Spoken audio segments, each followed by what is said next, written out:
Anne-Sophie? Nous sommes fin août et en Moselle, et notamment à Metz, fin août, ça rime avec Mirabelle. Et ce week-end, vous étiez ce qu'on peut appeler le maître de cérémonie pour l'élection de la Mirabelle, un événement très attendu par les Messins.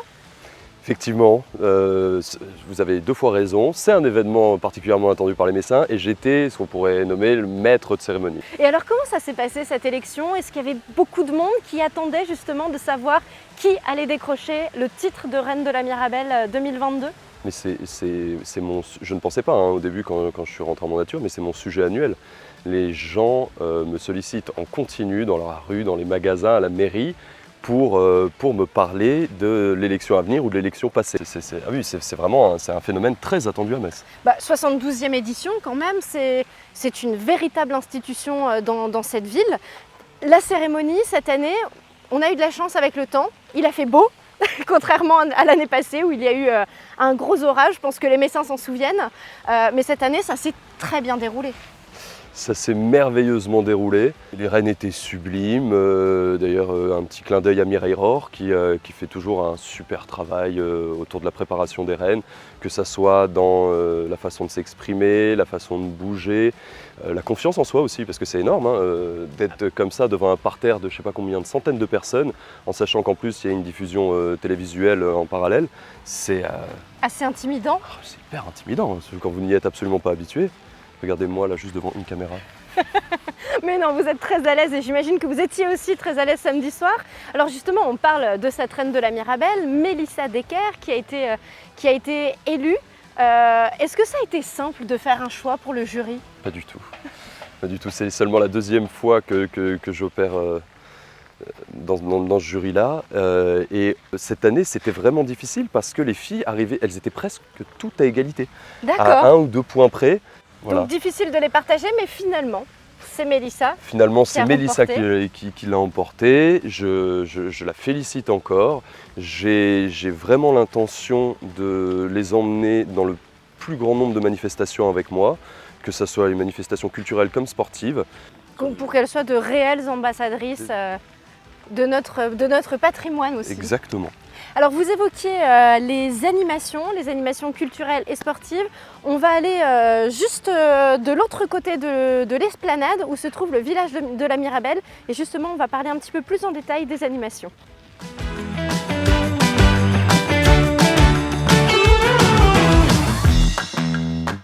Alors nous sommes dans le village de la Mirabelle. Alors il faut préciser que pour les besoins de cette émission, nous avons enregistré cette émission ce matin.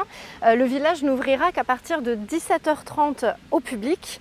Mais malgré tout, on va quand même parler de tout ce qu'il sera possible de faire dans ce village. Comment est-ce qu'il a été pensé, le village de la Mirabelle? Alors effectivement, Anne-Sophie, vous avez tout à fait raison. À cette heure-ci, nous sommes en quelque sorte des privilégiés parce que le site est ouvert au public tous les jours de 17h30 à minuit. Comment il a été pensé? Il a été pensé pour tous. D'accord. Voilà, donc avec des animations familiales. Avec des animations familiales, on est en plein milieu. Donc, ce sont les instruments géants d'Étienne Favre qui sont donc c'est que du matériel de récupération. D'accord. Là, par exemple, on a des bâtons de ski. À partir desquels qu'on a transformé en instruments percussifs. Et il y a plein de petites inventions comme ça partout autour de nous. C'est très ludique et les enfants adorent. Et c'est quand même très original. J'aurais jamais pensé qu'on pouvait détourner un bâton de ski pour en faire des instruments de musique. Et si. Et alors le public donc, a ces instruments à disposition, les enfants, les parents peuvent venir jouer. Est-ce qu'il y a aussi des explications peut-être de comment ils fonctionnent? Bien sûr, il y a des agents qui sont là toute la journée pour justement s'occuper un petit peu des enfants. C'est surtout ce parc de jouets, il est surtout là pour apaiser un petit peu les parents qui peuvent parallèlement profiter de la musique, donc des concerts qui commencent tous les jours. Il y a un concert à 18h30, un concert à 20h30. Et cet espace-là, voilà, il est vraiment dédié à occuper les enfants et apaiser un petit peu les parents de manière à ce qu'ils puissent avoir un instant de tranquillité pour boire une petite boisson confectionnée ou non à base de Mirabelle. Oui, puisque là, on est dans le village de la Mirabelle. Évidemment, tout tourne autour de la Mirabelle. On peut déguster des produits à base de Mirabelle. ce qui semble assez logique dans ce village de la Mirabelle. C'était un petit peu la règle du jeu. Donc tous les restaurateurs qui ont été sélectionnés par la Fédération des commerçants et qui sont ici présents sur site tous les jours, pendant les horaires d'ouverture, c'était la règle. Évidemment, ils présentent les produits qu'ils ont l'habitude de travailler, leur technique de fabrication habituelle, mais il faut qu'il y ait un rapport à la Mirabelle.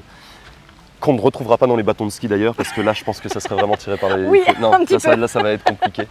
Là on est plus sur de la découverte finalement. Là on est... Découverte de la musique aussi, Complètement. montrer qu'on n'est pas obligé d'avoir des instruments ultra perfectionnés pour produire de la musique, s'amuser aussi. Exactement, pour pouvoir même en jouir, parce que moi, bon, évidemment, je les ai tous testés.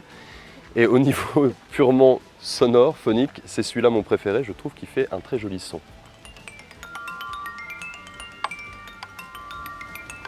C'est presque poétique. C'est féerique. Oui, Et c'est le mot. Voilà, et les gosses adorent. Hein. Ils peuvent rester comme ça des heures, enfin non peut-être pas des heures, mais des minutes entières, c'est déjà très long pour un enfant, devant les instruments, devant ces instruments-là. Là par exemple on en voit un avec des bouchons en plastique. Oui, c'est un petit peu plus percussif. On est presque sur du bâton de pluie. Exactement, bâton de pluie géant, bah, tu peux y aller. Ouais, Hein. c'est ça. Ah c'est sympa. En plus il y a plein de couleurs. J'imagine que ça doit bien intriguer les enfants. Ça marche très très bien. Écoute, ça marche très très bien. Et alors vous évoquiez tout à l'heure les concerts, donc des concerts à 18h30, des concerts un petit peu plus tard dans la soirée. On parlait de concerts éclectiques, familiaux, mais il y a aussi deux grosses têtes d'affiche qui seront là en fin de semaine. Oui. Cascadeur et Oshi. Exactement. Alors Cascadeur, c'est un petit peu notre artiste du cru, une de nos têtes montantes locales. Oshi, je ne sais pas si je dois vraiment la présenter, hein, elle fait plutôt l'unanimité et effectivement ils interviendront tous les deux avant le feu d'artifice du 27 au soir qui aura lieu sur le plan d'eau. Mais j'aimerais mettre l'accent moi sur les soirées et les fins d'après-midi musicales qui sont organisées chaque jour. Donc il y a un concert à 18h30.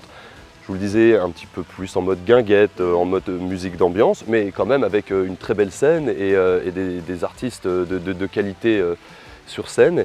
Et le concert à 20h30, tout comme le DJ set qui suit derrière à 22h, j'aimerais bien que la jeunesse messine se les réapproprie, qu'ils comprennent que ce sont des concerts pour eux, Oui. gratuits, que ça ne se fait pas dans toutes les villes, c'est un certain budget.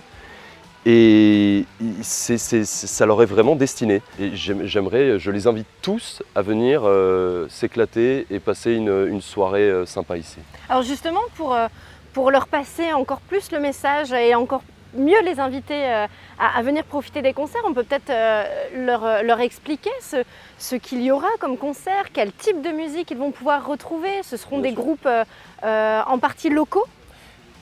Je dirais moitié-moitié, évidemment, parce qu'on privilégie toujours un petit peu le local. Je pense au Grand Est hein, quand je dis local.